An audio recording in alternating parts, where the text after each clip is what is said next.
नहीं है, इसमें कोई ब्रांचिंग नहीं है, ये एक सिंगल लीनियर अरेंजमेंट है। बना किससे होता है? ये बना होता है अमाइनो एसिड से। एक अमाइनो एसिड अपने नेबर अमाइनो एसिड से जुड़ता है। किस फॉर्म में जुड़ता है? लीनियर फॉर्म में। और कौन से बॉन्ड से जुड़ता है? पेप्टाइड बॉन्ड से। तो हम कह सकते हैं कि एक अमाइनो एसिड पेप्टाइड बॉन्ड से नेबर अमाइनो एसिड से जुड़ेगा, वो अपने नेबर अमाइनो एसिड से जुड़ेगा और इस तरह से पूरी एक लीनियर चेन बना लेंगे अपने प्रोटीन की। और हम बात करते हैं कि नंबर ऑफ अमाइनो एसिड्स, जैसे कि मैंने बात करी थी प्रोटीन्स में अमाइनो एसिड प्रेजेंट है, ओनली अमाइनो एसिड्स ही प्रेजेंट है। प्रोटीन किसका बना होता है? सिर्फ और सिर्फ अमाइनो एसिड्स का। तो जो नंबर है अमाइनो एसिड्स के वो प्रोटीन में अलग अलग हो सकते हैं। वो डिपेंड करता है कि आपका टाइप ऑफ प्रोटीन क्या है। जैसे आप प्लास्टिन प्रोटीन की बात करते हो तो उसमें नंबर ऑफ अमाइनो एसिड अलग हैं। अगर आप मसल प्रोटीन की बात करते हो तो उसमें नंबर ऑफ अमाइनो एसिड्स अलग हैं। अब हम बात करते हैं नॉमेनक्लेचर की, इनका नाम कैसे देंगे। जनरली प्रोटीन्स को हम प्रोटीन बोलते हैं, पर नॉमेनक्लेचर उनके फंक्शन के बेस पे होता है, पर हम उनके स्ट्रक्चर के बेस पे भी उनका नॉमेनक्लेचर कर सकते हैं। यहाँ पर हम नंबर ऑफ अमाइनो एसिड्स कितने प्रेजेंट हैं एक प्रोटीन में, उसके बेस पे हम यहाँ पे नॉमेनक्लेचर करेंगे। पेप्टाइड। अब हम बात करते हैं पेप्टाइड। पेप्टाइड क्या है? जब अमाइनो एसिड्स की शॉर्ट चेन होगी तो उसको हमने बोला है पेप्टाइड। जैसे कि मैंने बात करा है कि अमाइनो एसिड्स का नंबर कितना होता है, 2 से लेके कई थाउजेंड्स तक हो सकता है अमाइनो एसिड्स का नंबर इन अ प्रोटीन। तो यहाँ पे डाईपेप्टाइड, अगर 2 अमाइनो एसिड हैं तो डाईपेप्टाइड बोलेंगे। आपने तो सुना होगा di di tri tetra penta hexa, तो यहाँ पे भी वही कंसेप्ट है। अगर 2 अमाइनो एसिड्स हैं तो डाईपेप्टाइड, 3 अमाइनो एसिड्स हैं तो tripeptide, tetra penta hexapeptides. Okay friends.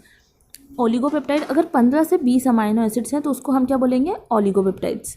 ठीक है फ्रेंड्स। और अगर 15 से 20 से भी ज़्यादा अमाइनो एसिड्स हैं और थाउजेंड्स तक हैं तो उसे हम क्या बोलेंगे? पॉलीपेप्टाइड। और जनरली क्या बोलते हैं? प्रोटीन। ठीक है फ्रेंड्स। बहुत सी जगह पे आपको पेप्टाइड पढ़ने को मिलेगा, बहुत सी जगह बुक्स में आपको प्रोटीन्स पढ़ने को मिलेगा, तो आप उसमें कंफ्यूज मत होइएगा। अब हम बात करते हैं प्रोटीन्स की स्ट्रक्चर की। प्रोटीन का जो स्ट्रक्चरल लेवल ऑफ ऑर्गेनाइजेशन है वो कुछ इस तरह से है।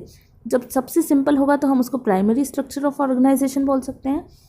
प्राइमरी जो होता है वो सेकेंडरी बनाता है, सेकेंडरी टर्शरी बनाता है, टर्शरी अल्टीमेटली क्या फॉर्म करता है? Quaternary structure of proteins. देखिए यहाँ पे हमने एक बेसिक स्ट्रक्चर बनाई है अमाइनो एसिड्स की। इस बेसिक स्ट्रक्चर में एक NH2 ग्रुप है जिसको अमाइनो ग्रुप बोलते हैं, एक कार्बोक्सिलिक ग्रुप है जिसको C double bond OH group बोलते हैं। जैसे कि नाम में लिखा है अमाइनो एसिड, अमाइनो मतलब ये अमाइनो ग्रुप, और C डबल बॉन्ड OH की वजह से अपना कार्बोक्सिलिक ग्रुप, ये इसको एसिडिक नेचर प्रोवाइड कर रहा है, इसलिए इसका नाम है अमाइनो एसिड। ठीक है। एक R ग्रुप होता है, ये R ग्रुप हर अमाइनो एसिड में अलग अलग होता है।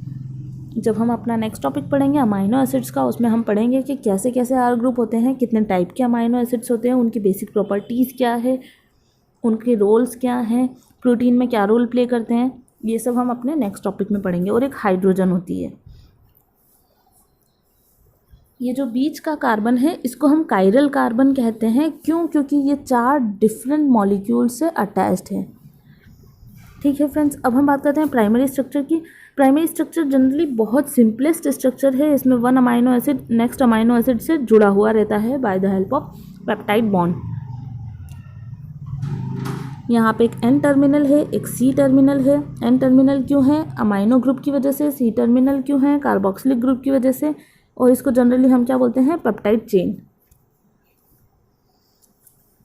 अब हम बात करते हैं सेकेंडरी स्ट्रक्चर की। याद रखिएगा कि मैंने बताया था कि जो अमाइनो एसिड्स की चेन है वो अनब्रांच्ड होती है, तो अगर वो जिस फॉर्म में एग्जिस्ट करती है उसको हमने उस फॉर्म का नाम दे दिया। जैसे यहाँ पे अमाइनो एसिड की चेन क्या है? हेलिकल फॉर्म में एग्जिस्ट कर रही है, तो इसको हमने नाम दिया है हेलिक्स। ये क्या करते हैं? एक शीट, पेपर शीट होती है, उसी तरह से एक शीट लाइक स्ट्रक्चर बनाते हैं अमाइनो एसिड्स आपस में लिंक होके, उसको हमने क्या बोल दिया है? Sheet structure. ये दोनों कैसी है? सेकेंडरी स्ट्रक्चर्स हैं। हेलिक्स कई टाइप के हो सकते हैं। अगर हम इनको रिप्रेजेंट करेंगे अपने डायग्रामेटिक व्यू में तो इस तरह से करेंगे। ये हेलिक्स है और ये शीट्स हैं।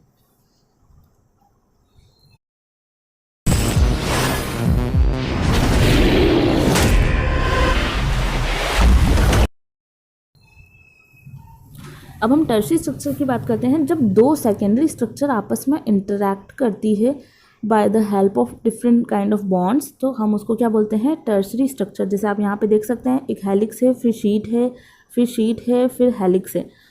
तो यानी कि यहाँ पे हेलिक्स और शीट दो सेकेंडरी स्ट्रक्चर्स आपस में इंटरैक्ट कर रही है। ये इसका एन टर्मिनल है, ये इसका सी टर्मिनल है। शीट इंटरैक्ट कर सकती है डिफरेंट शीट से और हेलिक्स से, और हेलिक्स इंटरैक्ट कर सकता है डिफरेंट हेलिक्स से और शीट से। अब हम बात करते हैं क्वाटरनरी स्ट्रक्चर की। जब दो या दो से ज़्यादा टर्शरी स्ट्रक्चर्स आपस में इंटरैक्ट करती है तो उसको हम क्वाटरनरी स्ट्रक्चर कहते हैं।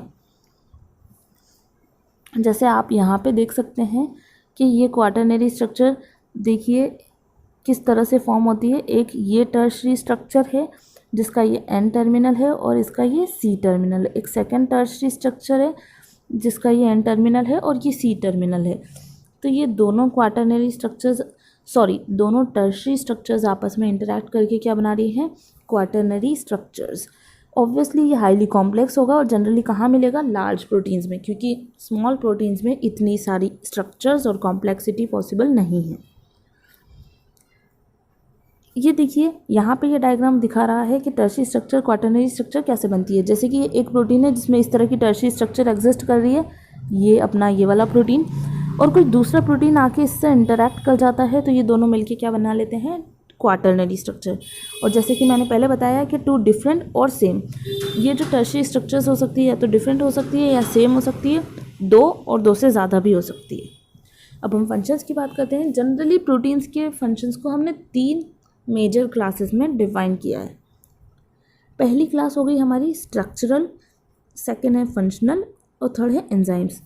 अब स्ट्रक्चरल की बात करते हैं। कुछ प्रोटीन्स ऐसे होते हैं जो स्ट्रक्चरल पार्ट होते हैं बॉडी के, जैसे कि स्किन एक स्ट्रक्चरल पार्ट है, स्किन अपनी बॉडी का स्ट्रक्चर बना रही है। मसल्स स्ट्रक्चर्स हैं, और हेयर्स, नेल्स, ये सारे क्या हैं, स्ट्रक्चरल प्रोटीन्स हैं। क्या कर रहे हैं, स्ट्रक्चर बना रहे हैं, ठीक है। अब हम बात करते हैं फंक्शंस की। कुछ प्रोटीन्स ऐसे होते हैं जो बॉडी में लिक्विड फॉर्म में प्रेजेंट होते हैं, उनको हम फ्लूइड या सॉल्युबल फॉर्म कह सकते हैं। जैसे कि ब्लड प्रोटीन्स, ये क्या होते हैं, बॉडी में, ब्लड में, वाटर में सॉल्युबल होते हैं, सॉल्युबल प्रोटीन्स होते हैं। सेल्यूलर प्रोटीन्स जो बहुत सारी सेल्यूलर एक्टिविटीज़ में इन्वॉल्व होते हैं। तीसरी और मेजर कैटेगरी है अपनी एंजाइम्स की। एंजाइम्स क्या होते हैं, कुछ प्रोटीन्स होते हैं, सारे प्रोटीन्स नहीं, कुछ प्रोटीन स्ट्रक्चरल की तरह वर्क करते हैं, कुछ फंक्शनल की तरह, और कुछ कैसे वर्क करते हैं, एंजाइम की तरह। तो हम यहाँ पे सारे प्रोटीन्स की बात नहीं कर रहे हैं, यहाँ पे हम बात कर रहे हैं सम ऑफ द प्रोटीन्स। किसकी, सम ऑफ द प्रोटीन्स की।